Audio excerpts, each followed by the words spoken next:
I myself saw him almost every night drink 7,000 calories worth of alcohol. He was a towering myth in human form. Andre the Giant, standing 7 feet 4 inches tall and weighing over 520 pounds, was far more than just a wrestling icon. Revered across the globe, he was known not only for his unmatched size but also for his legendary feats, including consuming 7,000 calories worth of alcohol in a single night. Despite his growing health issues, he famously refused medical help, fearing it would bring his career to an end. Andre lived entirely on his own terms.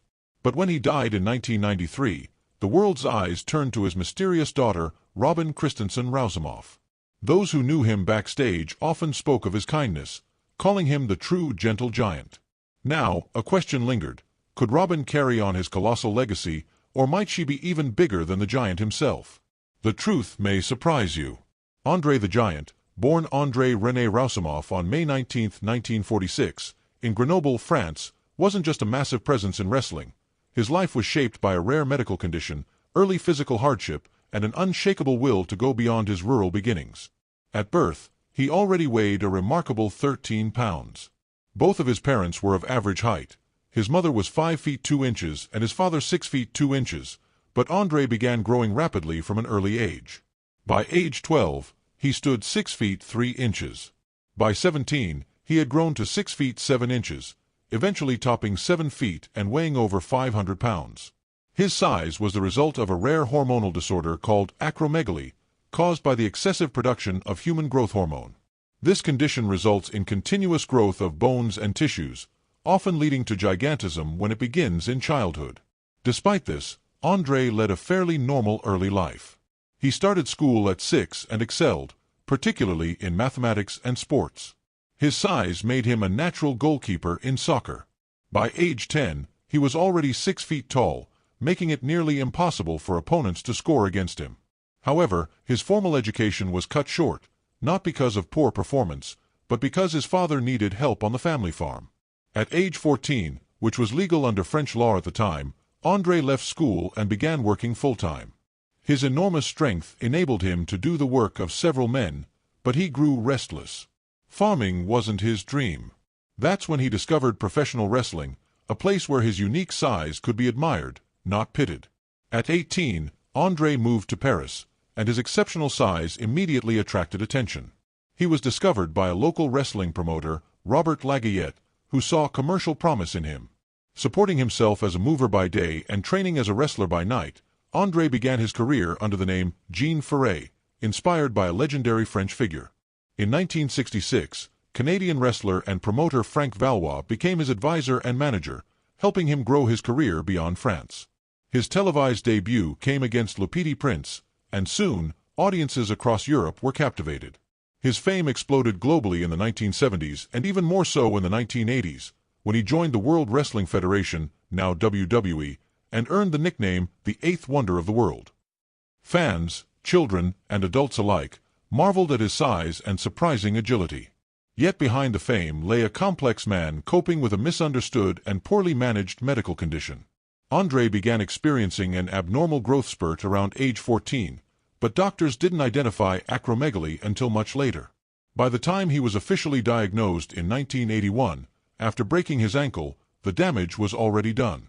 His hands, feet, and head had grown to extreme proportions. He wore size 22 shoes, and everyday objects seemed like toys in his hands. His condition made everyday life a constant challenge. Using a rotary phone meant dialing with a pencil because his fingers were too large. Air travel was agony. He wrestled nearly 300 days a year but couldn't fit in airplane lavatories, resorting to using a bucket to relieve himself.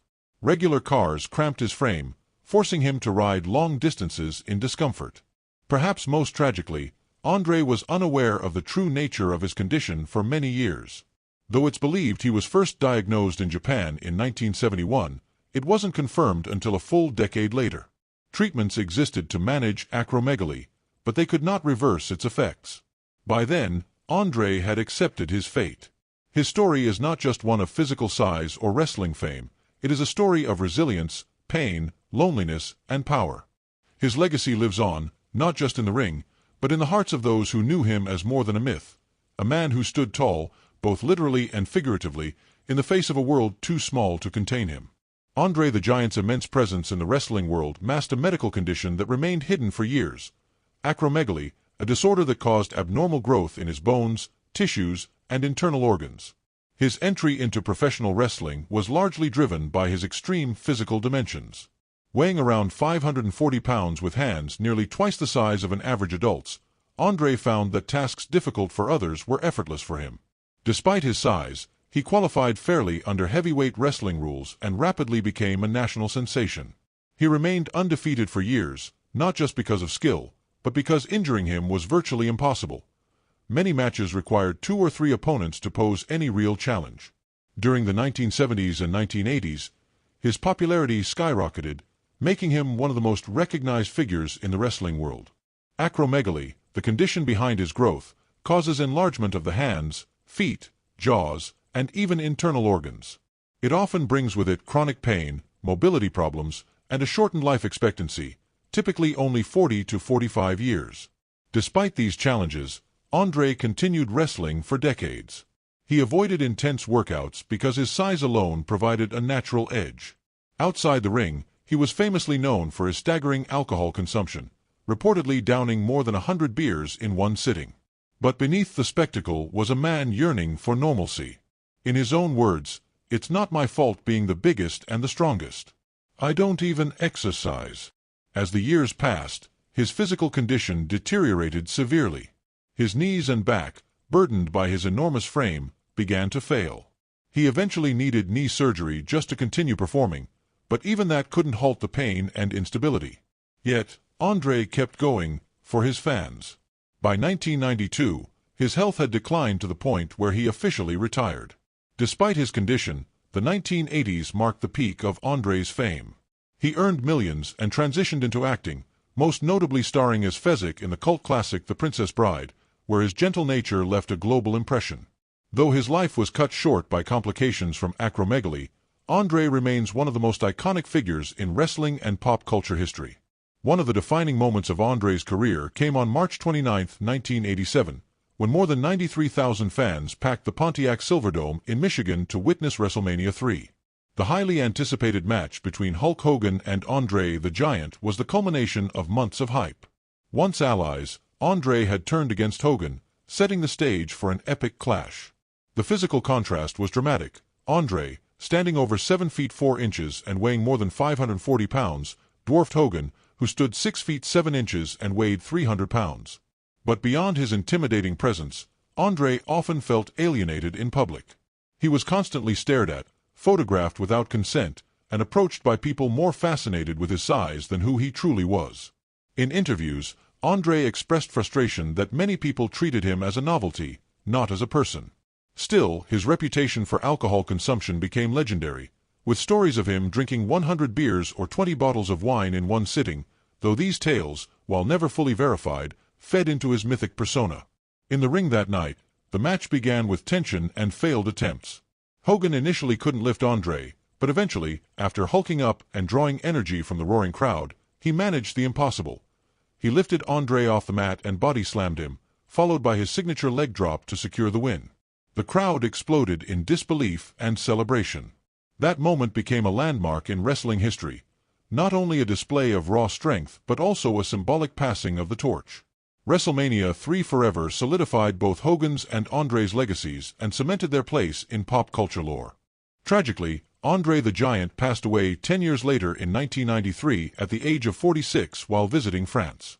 Complications from acromegaly had taken their toll, but his influence remained unparalleled. His legend, however, did not end with him. In 1979, his daughter Robin Christensen Rousimov was born to Gene Christensen, whom Andre had met during the early 1970s when she worked for WWE.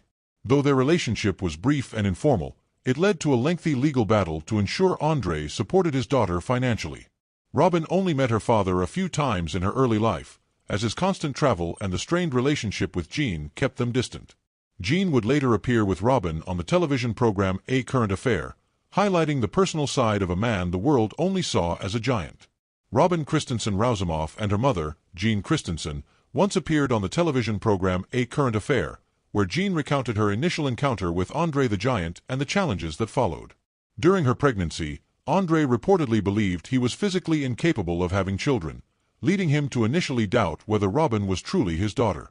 However, a court-ordered blood test in 1981 confirmed his paternity, and as a result, the court mandated that Andre pay child support ranging from $750 to $1,000 per month. Jean claimed it wasn't Andre himself who resisted supporting his daughter, but rather his management team, who tightly controlled his finances and discouraged personal involvement. Andre's demanding travel schedule and strained relationship with Jean further complicated any meaningful connection with Robin. According to The Eighth Wonder of the World by Bertrand Hébert and Pat Laprade, phone conversations between Andre and Robin often deteriorated into arguments between Andre and Jean. While Andre expressed a desire to spend time with his daughter, he wanted to do so without involving her mother. Robin, understandably wary as a child, did not feel comfortable visiting her father alone. Both Jean and Andre agreed, however, that the chaotic world of professional wrestling was not a suitable environment for a child. Following Andre's death in 1993, Robin, his only child and legal heir, suddenly found herself in a high-profile position. She inherited part of his estate and gained exclusive rights to his name and likeness, placing her in control of how his image and legacy would be managed. Major wrestling companies, toy brands, and video game developers approached her for licensing deals involving Andre's image. As the de facto guardian of her father's public persona, Robin took on the responsibility of protecting and preserving his legacy. Despite the attention and opportunities, Robin never pursued a wrestling career herself. Instead, she focused on ensuring that any project involving her father truly honored his memory and identity.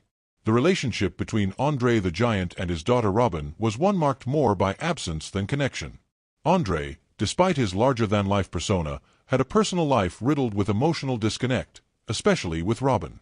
His grueling WWF, now WWE, travel schedule kept him on the road for over 300 days a year, leaving little time to form meaningful relationships. According to Robin, phone calls were rare, and in-person meetings were awkward. Most of their interactions occurred in courtrooms over child support, rather than around dinner tables or birthday celebrations. Emotionally, the gap between them may have been greater than the physical one. Andre's global fame, he was known as the Eighth Wonder of the World, became a barrier to building a simple, grounded father-daughter relationship. Those close to Andre admitted he cared deeply for Robin but struggled with expressing that love. His fame and lifestyle made him feel like a mythic figure, distant even within his own family. Jean, Robin's mother, played a key role in shaping their limited contact. After Robin's birth, Jean moved to the United States and chose to raise her daughter privately, far from the spectacle of the wrestling world. She believed that keeping Robin away from the public would give her a chance at a normal life, though that choice also added to the emotional and geographical distance from Andre. Despite the lack of a traditional father-daughter relationship, Andre never completely abandoned his responsibilities. He paid child support and made sure Robin had ways to reach him. "We always had a phone number to contact him," Robin once recalled. While Andre's efforts may not have measured up to full fatherhood, they show he attempted to stay involved in his own way. The true tragedy of their relationship lies not only in the lack of a bond, but in the quiet, unfulfilled attempts at connection that never had time to grow. By the time reconciliation seemed possible, Andre's health was rapidly declining due to acromegaly, the same condition that had given him his extraordinary size. Robin Christensen Rousimov is the only confirmed child of Andre the Giant, whose real name was Andre René Rousimov. Though Robin stands around 6 feet tall and weighs approximately 220 pounds, she does not come close to her father's staggering size of 7 feet 4 inches and 520 pounds at his peak. His immense stature was not genetic, but the result of acromegaly, a condition that contributed to both his wrestling fame and his premature death at age 46. Despite online rumors suggesting Robin may have outgrown her father, she has publicly addressed and debunked these claims. While she shares some facial features with Andre, she does not possess his physical scale or strength. Some fans expressed initial disappointment that Andre's daughter did not inherit his legendary size, but others recognized that legacy isn't measured in inches or pounds. Robin was only about 5 or 6 years old when Andre became a household name, and due to his relentless travel schedule, their time together was extremely limited. She never watched his matches live, and most of her exposure to him came from brief backstage visits and fleeting encounters. The emotional distance between Andre the Giant and his daughter, Robin Christensen Rousimov, was not a result of personal neglect but rather the consequence of Andre's demanding global wrestling career. After his death in 1993, Robin made the decision to honor his legacy in meaningful ways. She began attending wrestling conventions, signing autographs, and connecting with fans who still remembered Andre as a childhood hero. Through their heartfelt stories, Robin gained new insight into the impact her father had on countless lives, which, in turn, helped her process her own grief. She also participated in special events, including screenings of The Princess Bride, where Andre's role as Fezzik offered audiences a glimpse of his true gentle nature, something rarely seen in the wrestling ring. Robin has served as a consultant on documentaries and biographical projects aimed at preserving her father's story with honesty and care. Though she maintains a relatively low public profile, her efforts have been crucial in upholding the integrity of Andre's legacy. There is no confirmed evidence that Andre had any children besides Robin, making her the sole heir to his personal and public memory. Despite the limited time they shared, she remains a central figure in keeping his legacy alive. Her quiet but determined dedication ensures that the world remembers Andre the Giant not just as a spectacle, but as a man of depth and kindness. Robin Christensen Rousimov has embraced a unique role, not as a wrestler or performer like her father, but as the guardian of a profound legacy. Though she may not physically tower over others the way Andre did, the impact she makes in preserving his memory is immense. Her connection to Andre is not only biological, but deeply emotional, cultural, and historical. Rather than seeking the spotlight, Robin has taken deliberate steps to keep her father's story alive through purpose-driven actions. One of her most significant contributions is the establishment of the Andre the Giant Memorial Scholarship Fund, which supports young talent in the performing arts. This initiative pays tribute to the entertainment world that gave Andre his platform and global fame. Robin chooses to invest in the dreams of others, just as her father once pursued his own. She also plays a key role in managing Andre's estate, overseeing film and book projects about his life. Her input ensures that documentaries and scripted features reflect the true man behind the myth, told with honesty rather than fan-driven fantasy. Robin occasionally appears at wrestling conventions, but not as a publicity stunt. These carefully chosen events allow her to engage with fans who want to understand more about the real Andre, the man behind the legendary persona. For many, meeting Robin is the closest they'll come to understanding the emotional truth of Andre's life. Despite the emotional and physical distance they endured due to Andre's intense wrestling schedule and complicated personal life, Robin's dedication to his legacy is unwavering. Her efforts are not just for the fans, they are deeply personal acts of love and remembrance. She has taken on the responsibility of being the bridge between Andre's massive public image and the quiet, private man she knew as her father. Robin's story is not just about being the daughter of a celebrity, it's a story of identity, resilience, and legacy. She carries her father's memory forward not with bravado, but with heartfelt purpose. Through her, future generations can come to know Andre the Giant not just as a wrestling legend or film star, but as a complex human being who faced pain, isolation, and immense responsibility.